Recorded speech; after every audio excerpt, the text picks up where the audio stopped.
नमस्कार साଙ୍ଗमाने जय जगन्नाथ। ମୁଁ ଆଜି ଆପଣମାନଙ୍କ ପାଖକୁ ଆଣିଛି ଏକ ସୁନ୍ଦର କଥାଟିଏ। ଆସନ୍ତୁ ଶୁଣିବା। ଶ୍ରୀକୃଷ୍ଣଙ୍କ ପୂତନା ଉଦ୍ଧାର ଲୀଳା। ଗୋପପୁରରେ ଭଗବାନ ଶ୍ରୀକୃଷ୍ଣଙ୍କ ଜନ୍ମ ଉତ୍ସବ ଖୁବ୍ ଆନନ୍ଦ ଉତ୍ସାହ ମଧ୍ୟରେ ଶେଷ ହୋଇଗଲା। ଭଗବାନଙ୍କ ଉପସ୍ଥିତି ଯୋଗୁଁ ଗୋପପୁର ଲକ୍ଷ୍ମୀଙ୍କ କ୍ରୀଡ଼ାସ୍ଥଳ ହୋଇଗଲା। ଏହାର କିଛି ଦିନ ପରେ ଗୋପପୁରର ରକ୍ଷାଭାର ଅନ୍ୟ ଗୋପାଳମାନଙ୍କୁ ଦେଇ ନନ୍ଦ ରାଜା କଂସର ବାର୍ଷିକ ଖଜଣା ଦେବା ପାଇଁ ମଥୁରା ଚାଲିଲେ। ନନ୍ଦ ଭାଇ ମଥୁରା ଆସିଛନ୍ତି ଏହା ଶୁଣି ବାସୁଦେବ ଯେଉଁଠି ନନ୍ଦରାୟ ରହୁଥିଲେ ସେଠାରେ ଆସି ପହଞ୍ଚିଗଲେ।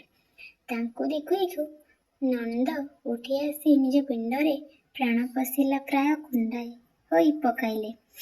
ଦୁଇ ବନ୍ଧୁଙ୍କ ମଧ୍ୟରେ କୁଶଳ ବାର୍ତ୍ତା ଓ ଆଲୋଚନା ଚାଲିଲା। ବସୁଦେବ କହିଲେ, ଭାଇ, ତୁମର ପିଲାଝିଲା ନଥିବାରୁ ତୁମେ ବଡ଼ କଷ୍ଟରେ ଥିଲ। ତୁମେ ବୟସ ମଧ୍ୟ ଗଡ଼ି ଯାଇଥିଲା। ଯାହା ହେଉ ତୁମର ଦୁଃଖ ଭଗବାନ ଶୁଣିଲେ। ତୁମର ପୁଅଟିଏ ହୋଇଗଲା। ଆଉ ସବୁଠାରୁ ଆନନ୍ଦର ବିଷୟ, ବହୁତ ଦିନ ପରେ ଆମ ଦୁହିଁଙ୍କର ସାକ୍ଷାତ ହୋଇଗଲା। ନନ୍ଦ କହିଲେ, ହାୟ, ବଡ଼ ଦୁଃଖର ବିଷୟ। କଂସ ତୁମର ବହୁ ପୁତ୍ରଙ୍କୁ ମାରିଦେଲା। କୁନି ଝିଅଟିଏ ଜନ୍ମ ହେଲା, ଶେଷକୁ ତାକୁ ମଧ୍ୟ ନୃଶଂସ ଛାଡ଼ିଲା ନାହିଁ। ହାୟ ଦୁଃଖିନୀ ଦେବକୀ। ବସୁଦେବ ପୁଣି କହିଲେ, ହେ ଭାଇ ନନ୍ଦ, ଏବେ ତୁମେ ତ କଂସର ବାର୍ଷିକ ଖଜଣା ଦେଇଦେଲ। ଭାଗ୍ୟକୁ ଆମ ଦୁହିଁଙ୍କର ଦେଖା ମଧ୍ୟ ହୋଇଗଲା। ଶୁଣୁଛି ଏବେ ଗୋକୁଳରେ କାଳେ ବଡ଼ ବଡ଼ ଉପଦ୍ରବମାନ ଘଟୁଛି। ଏଣେ ତୁମେ ଏଇଠାରେ ଆଉ ବେଶୀ ଦିନ ରହିବା ଠିକ୍ ହେବ ନାହିଁ। ବସୁଦେବଙ୍କ ଠାରୁ ଏପରି କଥା ଶୁଣି ତାଙ୍କଠାରୁ ମେଲାଣି ନେଇ ଗୋପାଳମାନଙ୍କ ସହ ଶଗଡ଼ରେ ନନ୍ଦ ଗୋପପୁରକୁ ଯାତ୍ରା କଲେ। ପଥରେ ମନେ ମନେ ଭାବୁଥାନ୍ତି, ବସୁଦେବ ଯାହା କହିଲେ ତାହା କେବେ ମିଛ ହୋଇନଥିବ। ହଉ, ଆମର ତ ଭଗବାନ ଆଶ୍ରୟ, ସେ ଆମକୁ ରକ୍ଷା କରିବେ। ଏପରି ନାନା ଆଶଙ୍କା ଭିତରେ ନନ୍ଦ ଚାଲିଲେ ଗୋକୁଳ ଅଭିମୁଖେ। ସେହି ସମୟରେ କଂସ ପ୍ରେରିତ ପୂତନା ନାମରେ ଏକ ଭୟଙ୍କର ବାଳଘାତିନୀ ରାକ୍ଷସୀ ଗୋପରେ ବୁଲୁଥାଏ। ସେ ନିଜ ଇଚ୍ଛା ଅନୁସାରେ ଭିନ୍ନ ଭିନ୍ନ ରୂପ ଧରି ପାରୁଥାଏ। ସେ ନଗର, ଗ୍ରାମ ଓ ଗୌଡ଼ ବସ୍ତିମାନଙ୍କରେ ପଶି ଛୁଆଙ୍କୁ ମାରିବା ପାଇଁ ବୁଲୁଥାଏ। ଦିନେ ନନ୍ଦ ଭବନ ପାଖରେ ପହଞ୍ଚି ମାୟା ବଳରେ ପୂତନା ନିଜକୁ ଏକ ସୁନ୍ଦରୀ ଯୁବତୀ କରିଦେଲା। ଗଭାରେ ମଲ୍ଲୀ ଫୁଲ ଖୋସିଥାଏ ଓ ଦୁର୍ମୂଲ୍ୟ ବସ୍ତ୍ର ସବୁ ପିନ୍ଧିଥାଏ।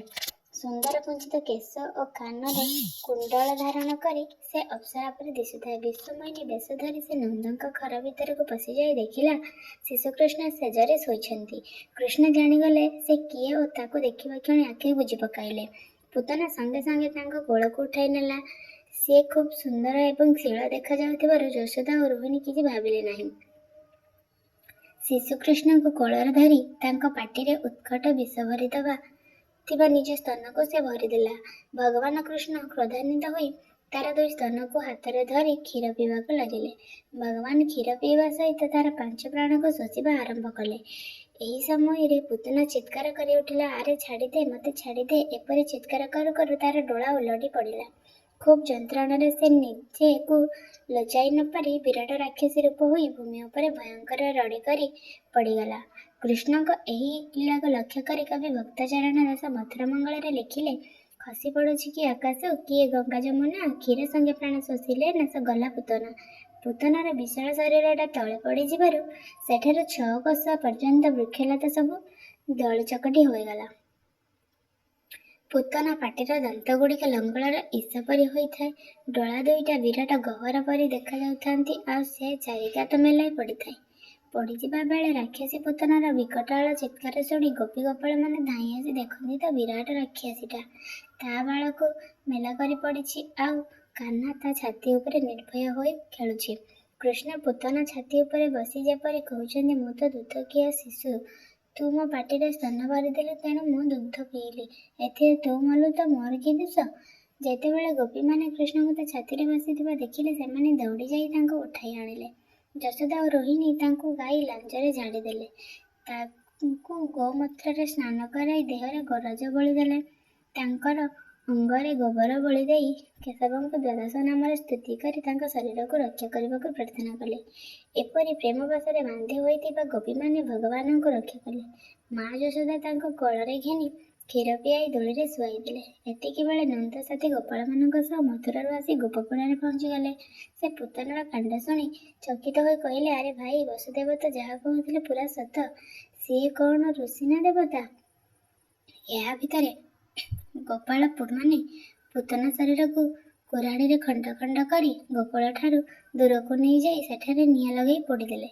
ରାକ୍ଷସୀର ଦେହ ପୋଡ଼ି ହୋଇଯାଉ ଧୂଆଁ ବାହାରିଲା। ତାହା ଆଗରୁ ପରି ଚାରିଆଡ଼େ ବାସି ଉଠିଲା। ଭଗବାନ ଯାହାର କ୍ଷୀର ପିଇଲେ ତା ଦେହରୁ ତ ଏପରି ଗନ୍ଧ ବାହାରିବା ସ୍ୱାଭାବିକ। ପୂତନା ଭଗବାନଙ୍କୁ ମାରିବା ପାଇଁ ଅଭିପ୍ରାୟ ରଖି ସ୍ତନ ପିଆଇଦେଲା। ତଥାପି ଭଗବାନ ତାକୁ ମାତୃଜ୍ଞାନ କରି ମୁକ୍ତି ଦେଲେ।